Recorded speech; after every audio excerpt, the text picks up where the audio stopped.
Subhanallah, sudah menjadi satu apa kita panggil taburan data ataupun apa yang kita saksikan daripada tahun pertama, kedua, ketiga dan insya-Allah kita masuk tahun keempat, Itikaf Harmoni yang dilaksanakan oleh pasukan Harmoni Excellent Holidays ni. Kebanyakan adalah mereka yang dah berusia dan sebagainya. Atas pelbagai faktor lah, mereka ni banyak masa dan sebagainya. Tapi trendnya semakin berubah. Kita boleh nampak golongan muda pun semakin ramai. Atas semangat, atas kata orang tu ajakan, pujukan daripada orang yang berpengalaman macam Haji Jamal sendiri. Sebab apa? Kita ada kerisauan, ketidakpastian. Macam cerita yang kita dengar macam betul ke, boleh ke, kena halau. Jadi terlalu banyak sangat side negatif tu lah di Kota Suci Mekah. Jadi orang sampai rasa takut, rasa macam tak payahlah dan sebagainya. Tapi kalau kita dengar versi daripada Haji Jamal sendiri, rasa macam ya Allah, rasa macam saya tak sabar nak pergi, rasa macam jom sekarang juga kita itikaf. Haji Jamal, apakah antara kata semangat ataupun penguat lah buat mereka yang mungkin tak pernah pergi ataupun tak confident nak pergi untuk itikaf selama 60 hari ni? Ya Allah, memang mencabarlah. Setidak-tidaknya 20 hari. Apa cadangan Haji Jamal? Terima kasih. Sekali lagi saya mengulang baliklah. Kita dalam beribadah ni mestilah kita lakukan kerana Allah. Bila kita lakukan kerana Allah, sebab-sebab yang lain tu dia akan mengikut. Dia akan membantu kita. Maksudnya kalau misalnya kata masalah kewangan ke, dia akan datang membantu kita. Dia akan menolong kita. Baik. Kadang-kadang mungkin tak cukup duit ke kita nak pergi. Tapi benda tu sebenarnya bukan halangan, faktor halangan kita. Maknanya kita fokuskan, kita niat, ya Allah, kita doa, ya Allah, aku nak buat ibadah, nak itikaf tahun ini di Ramadan sepenuhnya di Makkah. Bantulah aku ya Allah.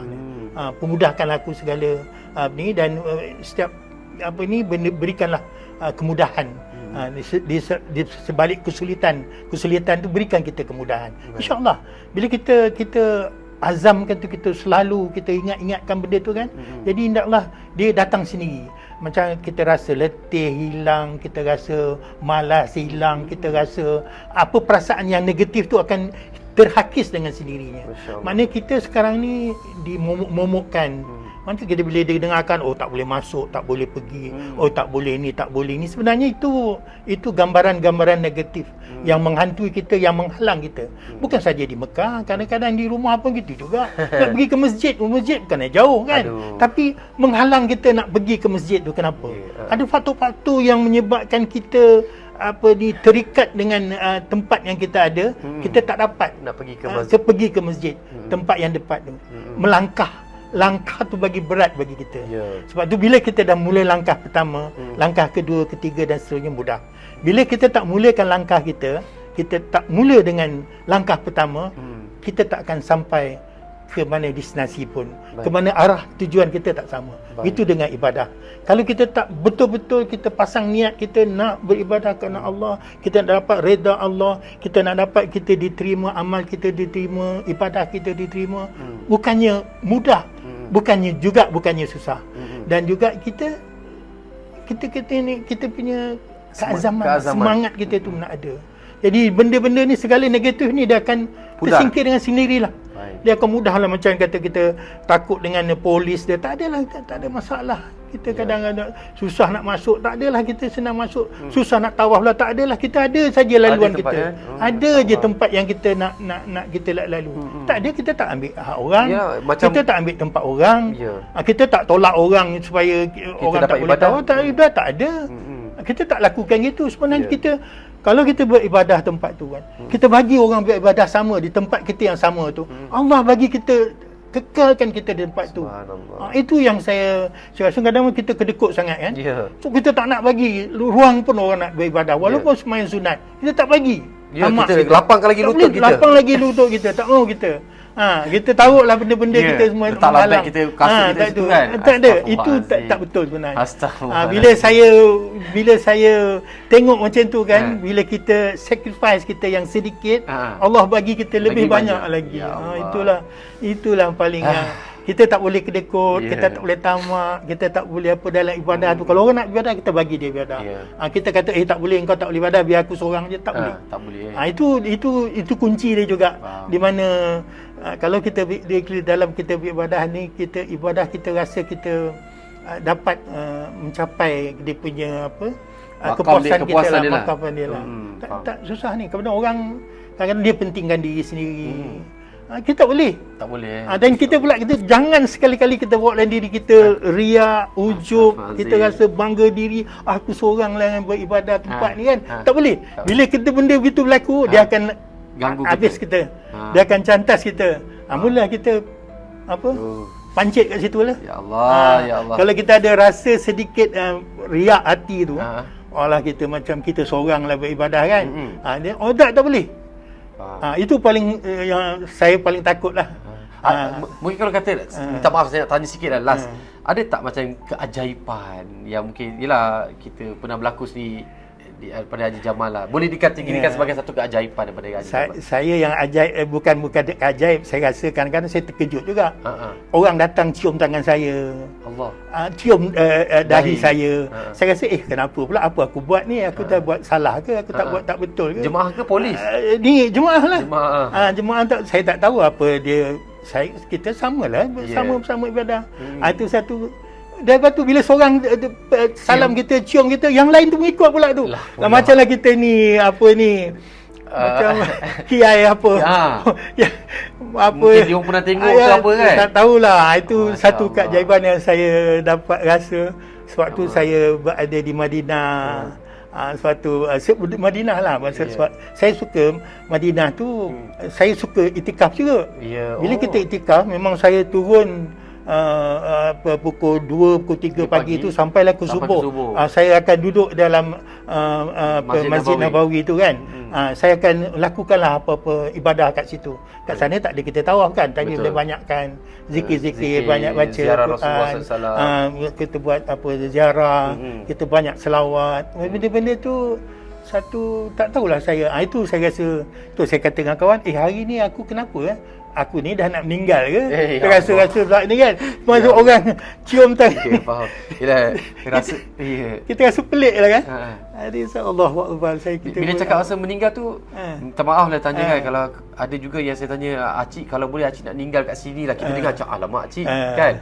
Yang meninggal tu pasti. Ya, betul. Cuma saya rasa ramai kata-kata yang pergi tu dah pilih untuk meninggal di sana. Adakah Haji Jamal ada betul. objektif yang sama? Saya simpan tu, tapi saya rahsiakan pada keluarga saya lah.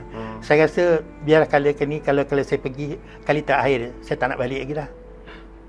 Tapi saya balik juga. Maksudnya niat tu dah kat niat situ tu dah ada dah. Jadi kecintaan kita tu, biarlah kita kita pergi tu kan, biarlah kita pergi semadinya jasad kita di bumi, di tanah suci tu kan. Kita rasa Allah paling nikmat lah. Kita dah tak fikir apa lagi dah. Tak ada fikiran apa dah. Kita dah rasa kan tanggungjawab kita dah lepas dah. Kita dah tak ada apa nak apa lagi kan. Saya rasa kadang-kadang hati kecil kita tu kan rasa biarlah, agaknya kali ni saya tak balik lagi lah kot. Tu setiap kali lah kita ada perasaan tu, ada simpan sedikit lah. Kalau anak-anak dengar ni tak bagi pergi ni kan. Tak bagi pergi. Anak-anak saya paling takut. Satu ketika tu saya hilang telefon. Dekat Mekah? Dekat Mekah. Selama saya tak kontak dia orang pun dah gelabah dah. Kenapa saya tak kontak kan? Sebenarnya telefon saya hilang, saya nak kontak apa? Sedangkan Harmoni pun saya tak dapat kontak kan? Cari pun tak jumpa. Itu yang saya rasa kadang-kadang, ya Allah, begitulah agaknya rasanya kan. Tapi orang risau kan. Macam keluarga kita, anak-anak kita, cucu-cucu kita rasa memang itulah. Tapi pemergian kita tu selalu kita simpan tu niat tu. Kalau boleh katanya, aku tak balik lah lepas ni. Faham. Saya rasa ramai juga yang sedang menonton ni ada niat yang sama. Ada niat yang sama, kita simpan tu niat tu. Tapi niat tu kita tak nak beritahu dengan keluarga. Kalau beritahu, dia tak bagi kita pergi. Dia simpan pasport kita pula. Tapi tak apa, betul saya faham, mana-mana pun ajal maut tu tak boleh tertahan sesaat, tak boleh awal sesaat. Betul. Dan sesungguhnya kita niatkan semoga Allah terima segala amalan kita. Betul. Dan insya-Allah Haji Jamal, terima kasih atas perkongsian. Cuma satu lagi. Ya, sila. Tahun lepas ada seorang warga emas umur 84 tahun. Malaysia? Jemaah Harmoni. Pak Cik Mat nama dia. Mat Dres. Mak Musa Mak Deris. Saya Cik Mak Deris. Cik Deris, Mak Deris, Haji Mat. Okey, tahu. Itu memberi saya motivasi yang kuat tu. Semangat saya. Dia 84. Saya belum masuk 70 lagi. Maknanya 10 tahun lebih lah. Saya rasa saya boleh lagi sampai boleh lagi kalau Allah mudah saya sampai lagi ke sana. Itulah semangat saya. Saya cakap dengan dia, kalau saya dapat dengan macam umur pak cik ni, saya datang lagi ke Mekah ni setiap tahun ni, saya bersyukur sangatlah. Doakan saya pak cik Deris. Masya-Allah. Cik Deris adalah salah seorang insan yang kita rindu, warga emas yang sangat mesra.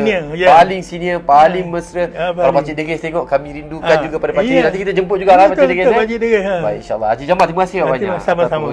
Mudah-mudahan menjadi manfaat lah. Betul lah. Semoga Haji Jamal, moga Allah buka segala aliran pahalanya. Bila orang dengar terdetik dia nak pergi. Dia pergi atas sebab kita berkongsi ni. Semoga semuanya Allah serahkan pada Haji Jamal untuk berkongsi ni. Yalah, pergilah waktu kita ada, hayat kita ada. Kita jangan tunggu kita sakit baru nak pergi. Tak semestinya kita nak tunggu ada duit kita nak pergi. Tak. Jangan begitu. Pergi je lah. Niatkan, pasang kita niat, every year kita niat. Kita nak buat ibadah, kita pergi. Itu nasihat saya. Kita jangan tunggu. Mungkin sepatah dua kata nak bagi kata-kata semangat pada pasukan Harmoni juga. Kita bertugas, macam-macam cabaran juga kan. Air mata pun ada juga Haji Jamal. Semangatlah pada kami ni kan. Apa kata-kata semangat? Itu saya ucapkan tahniah lah pada semua petugas, terutama dalam yang buat pentadbiran, buat transport, jaga jemaah, kebajikan jemaah, dan juga perubatan. Memang tip-top lah saya rasa. Saya rasa Harmoni ni lengkap lah. Dia kena kekalkan prestasi dia. Dan juga saya ingat insya-Allah mereka ni Allah akan beri kemudahan juga kepada dia. Sebab dia membantu orang menunaikan ibadah dan dia sendiri akan dapat ganjarannya juga yang Allah bagi, yang kita tak tahu, yang kita tak sangka. Dia tu daripada mana datangnya nanti, walaupun macam mana pun ni, kita tak dapat diberi dalam wang ringgit, kita diberi bentuk badan sihat, kita diberi dengan ketenangan jiwa, bila mudah kita ibadah, itu pun dah cukup dah. Nikmat yang Allah beri. Nikmat yang Allah berikan tu. Betul. Ni kalau kata kami duduk-duduk sama petugas kan, rasa bila tengok Hajah gimana, ibu gimana, pergi umrah, melonjak hati. Tapi kami sebab bertugas, jaga bas, duduk bawah panas kan, duduk kat bus station tu, asap dan sebagainya kan. Masya-Allah, semoga Allah bantu kami lah. Sebab apa, satu lagi antara kelebihan yang kami rasa adalah kami dikirimkan Allah jemaah-jemaah macam Haji Jamal, macam yang lain. Memang punyalah baik macam daripada syurga lah mereka ni semua ni, masya-Allah. Terima kasih Haji Jamal, terima kasih banyak. Ada sikit umur, kita jumpa lagi InsyaAllah. Kepada anda semua, teruskan, kita akan kongsi lagi, kita akan jemput lagi ramai berkongsi di sebalik tabir perjalanan itikaf, dan kita beri tumpuan itikaf Harmoni tahun 2025. Siapa nak turut serta, hubungi kita insya-Allah. Ada sikit umur, kita jumpa lagi. Assalamualaikum.